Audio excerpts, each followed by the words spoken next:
This episode is brought to you by Zarszar Law. I'm investigative journalist Molly Barrows. For years, I've covered the stories that made headlines in Northwest Florida and all along the Gulf Coast. Murders, missing persons, and mysteries of all kinds. These cases are far from over for many victims because the full story has yet to surface. Join me for Gulf Coast Confidential, where I dive into the saltier side of the South and expose the lies, greed, and corruption that often weighs down the truth. It's time to turn the tide and get a shot at justice.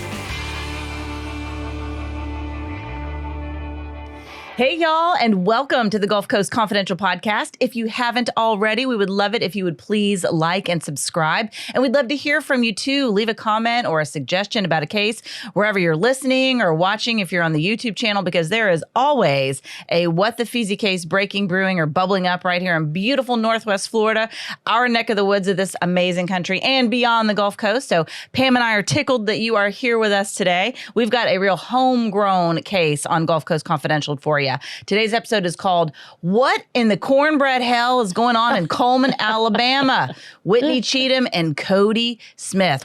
We're talking about the case of a salon owner who is facing more than 24 charges related to drug trafficking, dealing in controlled substances, and practicing medicine without a license. This is Miss Whitney Cheatham, who is just beautiful in her little mugshot, Pam. She is. Yeah, the mugshot that was seen and heard around the world. I know, it's going viral now, and that's kind of your neck of the woods, coming from the Ham. Yeah, it is up from there. Birmingham. Like 45 minutes north of the Ham and about an hour south of Huntsville. And I love Coleman. And when I looked at that, that is exactly what I saw, that big old smile. And I was like, wait a minute, girl, reread those charges, because that ain't nothing to be smiling about. That's exactly right. And, you know, this is not normally the kind of case that we would jump on. Not that 25 charges related to drugs isn't interesting. And a lovely young lady smiling in her mugshot, making it go viral. Yeah. Also adds to the interest of the case, if you will. But this young lady, 33 years old, was married earlier this year to a man named Kody Smith, 30 years old. And not 2 weeks after their marriage, he was arrested for human trafficking, sex offenses involving minors,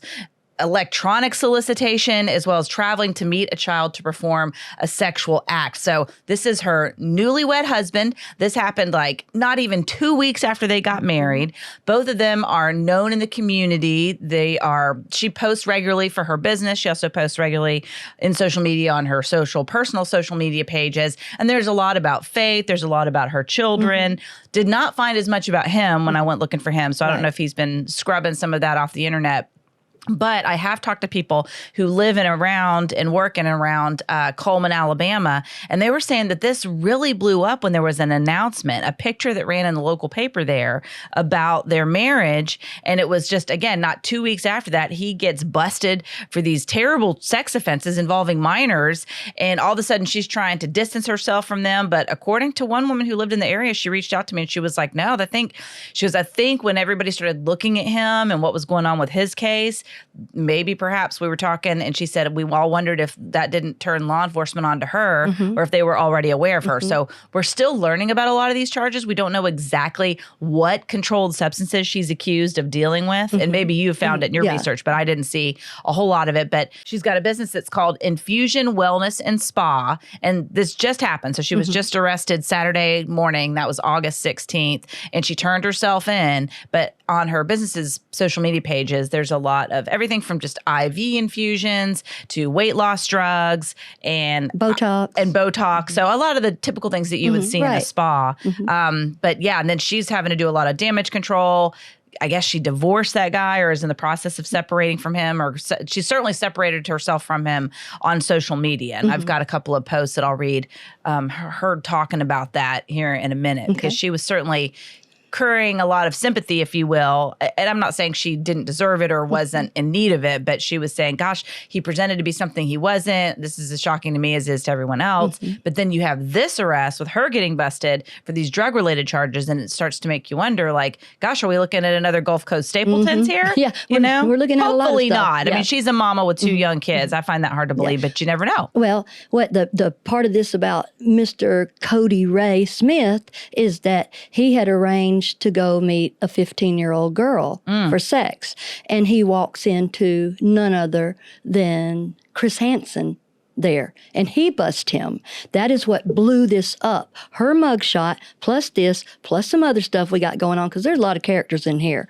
But Kody, he goes in, and Chris Hansen was in Blount County, which is right there near Coleman. And right before Kody, they had done another bust right there in that area. It was a 19-year-old Hispanic man that didn't even speak English. He had done the same thing. They were under the guise of an aunt, as we say it, or an aunt, that was saying, oh, you can have sex with my 15-year-old girl. Ugh. And so they're like, right on, or whatever. And so the first one, the 19-year-old Hispanic guy, he couldn't speak English. But so he comes in there, he brings the $35 that they asked for. And then after all that gets done, out pops Chris Hansen. And he's having to talk to the guy on his phone through translator. For those who don't know, tell folks who Chris Hansen is. He does To Catch a Predator, or now it's called, this one Cody's on is called Taken Down with Chris Hansen. I mean, he's the expert at this stuff. People, when they see him, he tells them, I'm going to find out. Right. But so he basically works with law enforcement. They pose as minors and then, essentially lure these guys that are looking for these types of interactions. Right. And Kody was the second case there. He came in and he had negotiated for $100 for some sort of stuff. And he comes in and he, good country boy, looking country boy. He's got tattoos all up on his neck and on his arm and stuff. They're both attractive. They were a cute couple. Yeah, they were a cute couple. And so he comes in and sits down, talks to the aunt, quote unquote, and gets things going. He puts his $100 on the table. She takes it. So at the exchange, now here comes Chris Hansen and Blount County in there. So he just decides he probably is one of the smartest pervs that's been on this show, because he starts talking to him and he gets kind of assy, for lack of a better word, and back and forth, chest beating type of thing. And Chris Hansen goes asking him questions. He's like, I don't answer questions. I don't answer questions. I don't answer questions. And I'm thinking to myself, eventually you will do. From the law enforcement. Right. Yeah, you will from the police. So see, all that went up, and that is why the community was like, my God, this knucklehead's doing this. He's on Chris Hansen. There's only 21,000 people here. Pace, this area here has 25,000.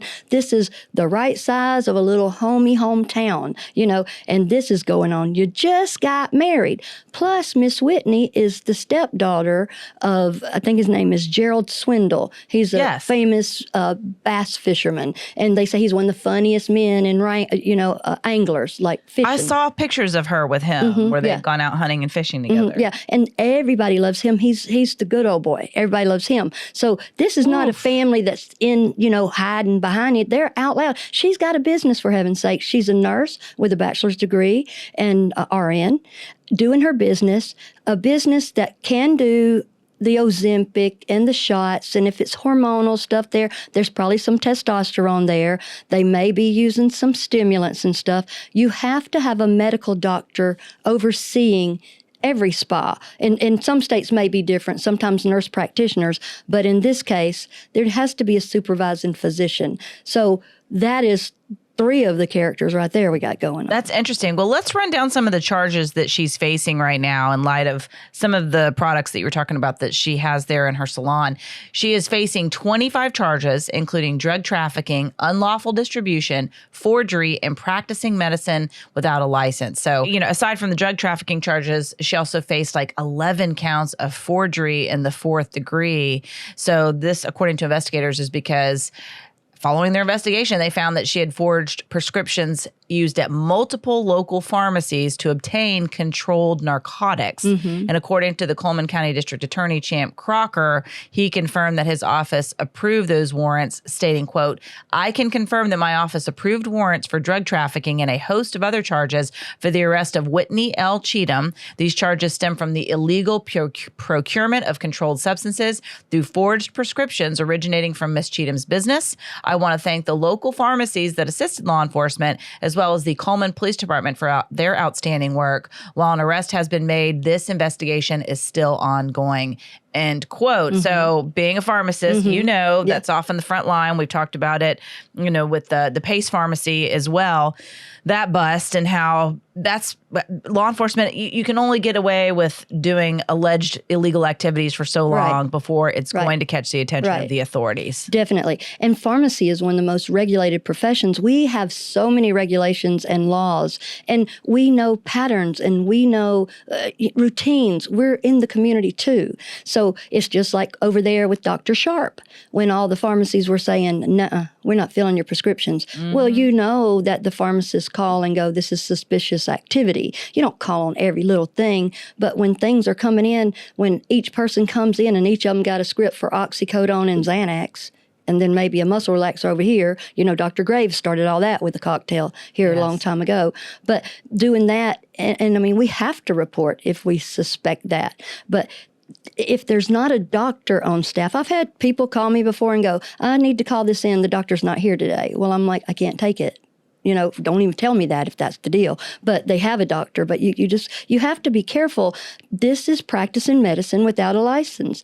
And then these things, they have to be regulated. Some of these people that are compounding Ozempic, the weight loss shot there, semaglutide, they may not be qualified to do it, or they maybe don't have the dose right. It's scary to me. I want people to go to a pharmacy that is registered with the state, with a registered pharmacist to make that. Everybody in the world, compounding, we're talking about little tiny units on stuff and not guessing or anything like that. And where's the source? They had said that Whitney had made many trips to Mexico. That's the rumor there. I don't know if that's true or not. And by the way, she is innocent until proven guilty. Absolutely. All this is alleged, but this is what's going on in the community.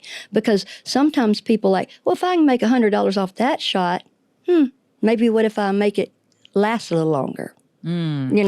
So, yes. And you hear about going across the border, whether it's Mexico, China, as we saw that came up in the Burklow investigation. Investigators say that they found opioid material basically to make drugs in the safe at Pace Pharmacy. And then I think about going to Mexico for the same type thing. There's different drugs that are available there. There's different, whatever it may be, medications. So I guess that's a possibility is what investigators are saying. Well, see, here's what's happening. They got married middle of May. He got arrested on May 29. And then now, on August 5th, there was a tip to the police. August the 11th, there was a search warrant on the infusion business. August 15th was an arrest warrant. And yesterday, which was August 16th, she turned herself in at 10 a.m. But during this, between them marrying and him doing his pervert stuff, and the in between there, Whitney had got on the internet and had, put a lot of personal business out there, and it got her a lot of sympathy. And people were like, what in the world? Looking at all that. And then during that time, some things were getting sold, big ticket items, this, that, and the other. Some people were like, I wondered about all those vacations, or I wondered about all this, or how that business is doing this, because it seems like, and this is, I don't know it 100%, but it seems like the medical director had left. I don't know if he resigned or quit or whatever. So that is why this issue here, if there were a doctor over all this that's willing to say, I prescribed all that, I'm responsible for all that, I don't think they would have a problem. But everybody's trying to be a pharmacist and practice pharmacy and medicine footloose and fancy free and not follow, not suggestions, not rules, but federal law. And that's why Miss Thing, that is like that big old smile on that mugshot is like, I look at that and go, reread those charges, baby. Yeah, it's interesting because, looking over her social media, obviously I don't know this woman, again, innocent until proven guilty. She is beautiful. She is. Her skin is lovely, like you pointed out before. We were just like, wow, I can see why her picture went viral.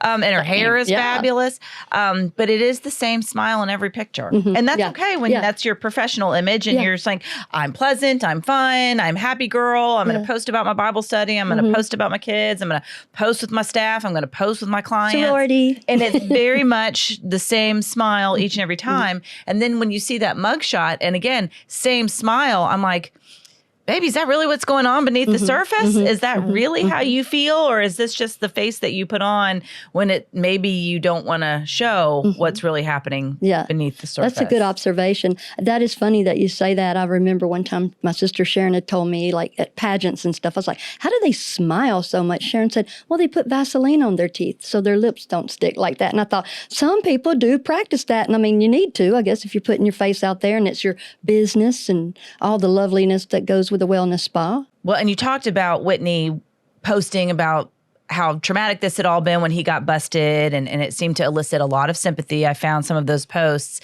and this one I thought was interesting. This is something she posted on May 30th, quote, "It's absolutely wild how people can change or hide the nastiest, ugliest parts of themselves. I am completely distraught, disgusted, angry, shocked, depressed, confused, and embarrassed, but mainly disgusted. I feel every single emotion all at once. I hate myself," followed by several exclamation points. "I truly cannot believe I didn't see what was right in front of me. I am so sick and ready for this bad dream to be over with, but unfortunately, I have seen all of the proof and it's 100% real life. Please keep me and my children in your prayers. Please pray for healing and peace. We need all the support we can get right now." End quote. So my heart does go out to her. That is a horrible situation. And again, I'm not saying when I say it's like the Gulf Coast, Stapletons, that in that case, she's supportive of her husband, knowing full well what he's accused of doing. In this case, it sounds like she is absolutely distancing herself from that and feels deceived by him. But at the same time, I do think probably people feel deceived by her. Right. Well, yes, she's definitely different than Brittany Stapleton. Brittany Stapleton's double, tripled, quadrupled down. She did separate herself, and she after Kody got out of jail, I think she did help him, let him stay in her camper or help him like this. I think she had said somewhere, she didn't want him under a bridge or something. But then after that, she starts a GoFundMe for her divorce for $2,500. And so people, all this stuff is happening. You can see why people go, what in the world is happening here? What in the cornbread hell is happening? Why would she start a GoFundMe for just $2,500? I'm not saying that's not a significant amount of money, but for someone who is a business owner, she could go to her bank and get a line of credit for $2,500. Well, and her stepdad's an internet personality, and he has means. That's odd. Do you think she knew that perhaps the investigation was coming down? Perhaps. I mean, things are, when you're not doing right. Folks know when they're not doing right. We know when we're not doing right. And you go in there, it's not like the doctor's hiding under the desk or something. You know. So I think she may have had some premonition, for lack of a better word, but $2,500 sound like bail money to me, And so, but here's what people are like, what are you doing? I mean, we're Southern ladies. We're like that. That's team too much. Come on now. But somebody said, well, something to her. And she said, don't worry about it. It's covered. So she had an anonymous donor that covered it. And me, I'm like, well, you got to respect the flex, I guess. Girl raised her money like that. So that's what people were looking at, too. This is a small town, like a Hallmark movie. Like, what her name? The Bure lady off of Full House. The same little stuff day after day after day. So all this happening, I mean, and there's something called Coleman Unfiltered, and going on there is like the Wild West of Coleman. That is where you find stuff out, apparently. I'm sure they're all talking about this right now. They are. It's everywhere. It's definitely, like you said, it's gone viral. But people are curious. They're like, what are you smiling at? Glamour shots? Or did Olin Mills change the backdrop? And I do want folks to call us or text us or whatever they do, email to us and let us know what's going on. What do you think? Because this is one of the cases like with the Berkelo Pharmacy and some Ben Brown and some of the others that we have started right at the beginning, and we're going to follow it all the way through. Yes, because they unfold. You have the initial arrest, the initial charges, and that's just usually scratching the surface because there's usually much more that's going on. But yeah, I think that's part of it too. That's why, again, I look at that mugshot and I see her smiling face, and I feel like there's just a level of separation, almost like she's compartmentalized. Yes, there's this terrible thing that's happening to me right now, but if I just keep this bright, positive, smiling face, it will all be okay. I can't possibly be guilty of what it is that you think that I'm charged with. And maybe she's not. That remains to be seen. She hasn't been charged. I mean, she has been charged, hasn't been tried yet. So we'll see what comes of that. But it is one of those situations where you're right. If you're going to get busted in a small town, of course, you got to expect to be the topic, the main topic of conversation for some time. And then add to that the arrest of her husband for such heinous crimes, you know, and I do applaud her for separating herself from him and trying to get away. Right. And they said that she was happy, you know, this 2 weeks here. And Chris Hansen even said, you know, the craziest part of taking him down, that Kody down, is this guy, he said, just got married a week ago. And he said, I'm sure she's a nice lady and, you know, proper lady. She's got posting of her wedding on the internet and stuff. So that was what stuck in his head too. Out of all the perverts he takes down, he's like, this one did this. And like I said, he may be been one of the smartest because he didn't talk. Well, and speaking of smart, you're obviously smart if you're listening or watching to our podcast. And if you're in the market for a personal injury attorney, it might not also be a bad idea and could very well be a smart decision on your part to take a look at Zarszar Law. Joe Zarszar is a proud supporter of our show, and we are happy to have him as an advertiser, and we appreciate his support here for Gulf Coast Confidential. If you're not familiar with Joe Zarszar, we follow a lot of his cases. He represents any number of personal injury victims, from a young man who was allegedly hit and killed by a drunk driver on his motorcycle to the point where the car basically wrapped around him, and this woman is accused of dragging him for a block. So it's gruesome. He leaves behind a young pregnant widow. He's representing her in that case. And another case that we've been following for some time is the tragic death of Mr. Bill Bryan, another man from Alabama, this one from Muscle Shoals.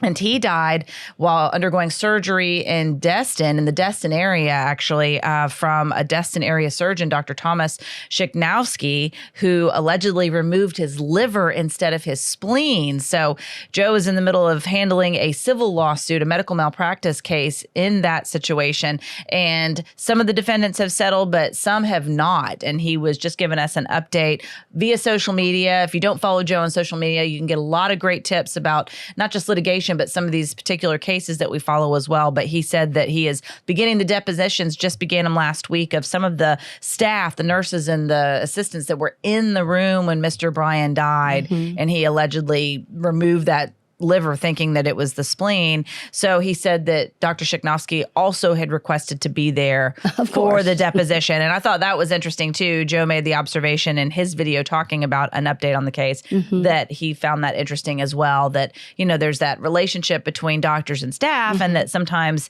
you know, it's like having daddy in the room or it's like having your boss in the room, and it could potentially be perceived as intimidating, or maybe it's one of those things where it's like, I want you to see me as you're talking about this. And so at any rate, that's the update on the Szykanowski case. We appreciate Joe Zarszar, of course, supporting this show, and just want to give a shout out to Zarszar Law and encourage you to check him out in the event that you ever do need somebody if you're hurt through no fault of your own. Yeah, or recommend him to someone. Yeah, we're fixing to find out the truth now, the people that were in the room, because that intimidation is what was happening in the operating room too. So you'd think he'd do the same thing with the depositions. I personally cannot wait to read them. I know. And if you haven't followed up on that, we've covered it a couple of different times. In fact, there's a whole playlist of episodes about Dr. Szykanowski and that incident. And one of those episodes is called That's the Effing Liver, because that's what one of the staff members said when they were discussing, because apparently Dr. Szykanowski was essentially saying over and over again, repeating, these are according to medical records and court documents,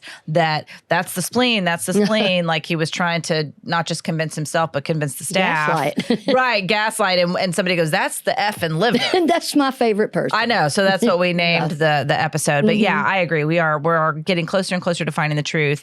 And in this particular case, going back to Whitney Cheatham, we're still just beginning to scratch the surface of this case. So yeah, what else have you learned in digging into her? Well, one of the things is a lot of the pharmacies were, you know, saying, this isn't it, red flags back and forth. And, when we have a question, we want to talk to the prescriber. So they had an issue, there's nobody to get in touch with. They didn't have anybody to get in touch with on that. Basically, let's see, the word ketamine keeps popping up, and I don't know where exactly that's coming from because, ketamine is used it's used in veterinary medicine. That's what I remember being a kid and it coming up. I'm a child. I'm dating myself here, but I'm a child of the 70s. And I remember going to the vet one time with my parents and they're looking over our dog or cat, whatever it was at the time. And I saw bars on the window. And I remember saying, why do you guys have bars on your window? And the vet, because I'm thinking like the animals are trying to get out. Like that was where my mind was, like a zoo, And she was like, oh gosh. She's like, that's to keep people from breaking in. And I was like, well, why would anybody want to break into a veterinary's office? And my dad, before the vet could even say a word, he's like, people trying to get drugs. And they're just crazy. And I was like, what do you mean? What kind of drugs would they have here? Yeah. And ketamine came up. I know that's such an odd memory to have, but I've never forgotten that because I was like, really weird that somebody would want to break into a vet's office, but they do have some pretty good drugs, I guess, which would make sense because animals need painkillers and treatments too. Oh, yeah. Well, we see folks that they'll take their animals' medicine sometimes. They'll say, oh, he needs it for the thunderstorms and this, that, and the other. And they get the Xanax or whatever. And ketamine, I'm even older than you. So I remember when that would be something that they would do something called a special K hold, where they'd take that and go in the bathroom and just have to interlock with each other on it. And ketamine, that's where it was originally used for. Now they use it for what's the treatment of depression that is refractory to other medications and therapy. And that's another medicine that needs to be monitored and needs to be compounded by a pharmacist, not just any old body. We got semaglutide, we got ketamine, even some pharmacies that are not compounding pharmacies. You got to trust your pharmacist on this. These are drugs that little tiny differences make a difference in how you feel. And not just the therapeutic part of it, but the side effects that can be untoward. So if we got people willy-nilly with no medical doctor saying, I take responsibility for everything that is written, every legend drug, every controlled substance that is coming out of here. There may be testosterone in here. Like I said, that's a Schedule III drug. That because maybe people for bioidentical hormones, a lot of times women get a little bit of testosterone to help with their libido. So there could be many things. And what scares me to death is this Ozempic and this ketamine. And I don't know if that's with them exactly, but that's what keeps coming up in all the things that I keep reading on that. So I don't want people, because I see it on TV too, on the internet. They're like, get semaglutide for $100 a month and stuff. Don't do that. Get it from a pharmacy. I'm glad to hear you say that because I don't know much about those drugs. I do have friends that have been prescribed those for weight loss. They've had health issues, whether it's diabetes or other conditions that losing weight is going to make their life better, not just to help them feel better about how they look and feel, but also, physically healthier. Right. But I do wonder because I see these ads pop up, where you can get it without a prescription, or it's almost like when Botox first came on the scene, they were like, you need to go to a doctor. This is for your face. This is, basically sticking botulism in your body, and so make sure that it's done properly. You're talking about your face here. But then it becomes this thing of like, oh, it's almost like a Tupperware party. We're going to have a Botox party. Everybody chips in. You can get a little prick here and a little prick there and whatever else. But, just like anything, it depends on, I guess, who's doing the pricking, if you will. And, the quality of the product that you're getting as well as whoever's disseminating it, administering it. And I did wonder about that with some of these weight loss drugs too, because I think people do see that convenience and that ease of, oh gosh, I could get up and I could exercise and try to eat better, but that is a challenge and it's hard with my schedule or whatever the case may be. These drugs could make my life so much easier and better. I really can't afford them, so let me just go this inexpensive route. And we've seen that with other types of plastic surgery. In Miami, it's a huge problem where people are flying in from all over the country to get those BBLs, those Brazilian butt lifts. And there are these shady fly-by-night, not even licensed medicine doctors that are putting everything in their bodies but fix a flat, Right. and in some cases fix a flat. Maybe, yeah. So they're going back home and they're dying. Mm-hmm. So and then there's everything in between. So Right. I do wonder with some of these weight loss drugs, if you're a person who's either just looking into it or considering it, what is the proper way to go about that and explore those options? Is it through a salon? Because and I'll let you talk for a second, but that's what made me think about it too. Looking at all her posts for her business for Infusion Wellness and Spa. It's just very normal. I mean, it's the types of products that you would see at almost any salon. In this day and age, I feel like every time you turn around, there's just some new chemical, some new treatment, some new option, whether it's intravenous or applied through a lotion, that it's hard for me to keep up with it all, And so and that's, as a reporter who's covered a bunch of different topics every day, and it's part of my job is to research stuff. I can't imagine how hard it is for the average person who's trying to weed through a lot of this information too, and how easy also it would be for some of these salon owners to say, okay, I'm making pretty good money off these weight loss drugs, or I'm making pretty good money off these, beautifying Botox treatments or IV feel better treatments. If I can just boost it up with maybe a little extra medicine here, or if I can just cut my costs by maybe getting these medications from somewhere else there. And I don't know that's what's happening in this situation, but I'm just trying to put myself in the position of any business owner who sees, okay, there's potential to make real money here. There's so many people that have a little bit of money, maybe not as much as they need, that they can afford to buy the best stuff, but they can afford to buy something that's close, like a generic or a knockoff. And that's what it seems like, that's where the danger comes in. It's somebody offering that step down service or that step down product that is a problem. Not to say that she's done any of that, but that's what I worry about with just the danger of putting yourself into that. Exactly. Well, and that's what happens when you don't have a medical director or a clinical director. And we have a lot of good salons around here too. And I'm sure up there, like I said, you got a doctor's willing to, say, this is all me. I 100% am behind this. And if you're not, don't do it. But there are several around town in Pensacola that have the nurse practitioners and the clinical and medical directors, and they have helped a lot of people, so I'm not saying poo-poo that, but what the issue here is between when the medical director left and now, it's when everything got loosey-goosey. And that's what we always see. And we always see it in the pharmacy first, because people start getting loose. The scripts don't look right, or nowadays things are e-scribed. So you don't really know what's going on over there if someone knows how to get into the e-script and send something over.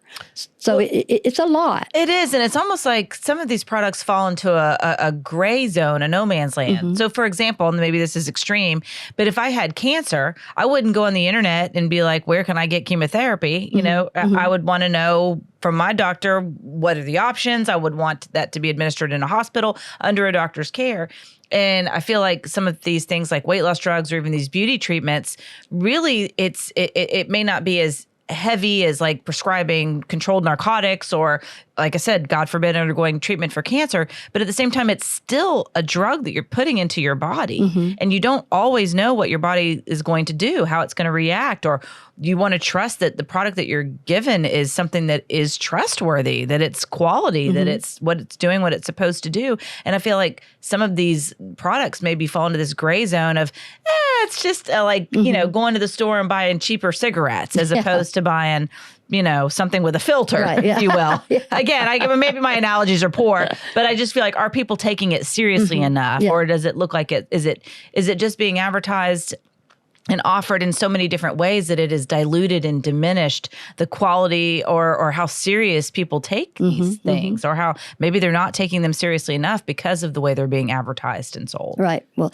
go to a clinic or a spa that has a medical director and people that are responsible for prescribing it, and I think you'll be okay, because it does help a lot of people. Definitely. And it's anytime there's a lot of money being made, and I see this in pharmacy all the time. That is how generics got started. I remember when ibuprofen first came out. That was one of the first generics, and how excited we were because we could save people like 50% on some things. So now people they just want a result. and it can be dangerous. But if you go to a clinic that is, run well and has a director, you'll be okay. And even in a salon like this, because she was a nurse, and I have another friend who is an anesthetician, and she does a lot of these services too, and she does a great job. So if you're trained, you know what you're doing, it's a win-win for everyone. But I guess that's where some of the questions come in as to,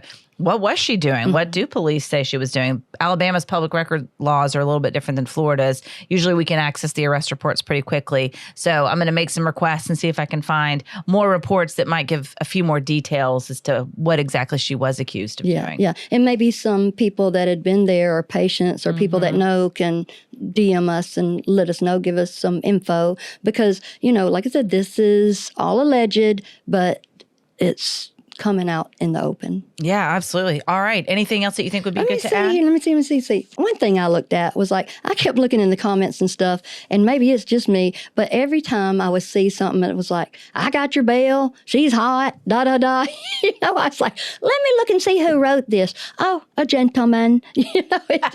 And then there's the Free Whitney movement up there. So we live down here in Pensacola, and we know it's like an hour north of Birmingham. I'm going to get eye surgery tomorrow in Birmingham and stay for a couple of days. I might just mosey up to Coleman. Ooh, that sounds good. Well, wait till you can see good. I know, right? So one, you got to be able to see what's going on up there. And then two, obviously for safety reasons. But yeah, I'm interested in seeing how this unfolds as well. And it is funny. We just live in an age of, where we, beauty rules, celebrity rules to a certain extent, good, bad, or otherwise. And I can see that. I mean, she is cute, but it also reminds me of that musical Chicago. It's based on true stories of just these women that had, murdered their lovers, and then they were tried and presented their cases as sympathetic figures. And people do have a tendency to cut some slack to attractive ladies. Definitely. Well, what in the cornbread hell? Still. I know, exactly. Well, Pam, thank you so much. And we appreciate you joining us, too. Thanks to our listeners and those watching on the Gulf Coast Confidential YouTube channel. That is it for What in the Cornbread Hell is Going On in Cullman, Alabama. Whitney Cheatham and Kody Smith. I'm your host, writer, and producer, Molly Barrows, with co-host and researcher Pam Hill. And a big thanks, as always, to our director, editor, and production engineer, James Roy. Remember, you can check out more episodes of Gulf Coast Confidential wherever you listen to your favorite podcasts. And you can also watch on the Gulf Coast Confidential YouTube channel. We just would love it if you would like and subscribe, and we'll see you next time.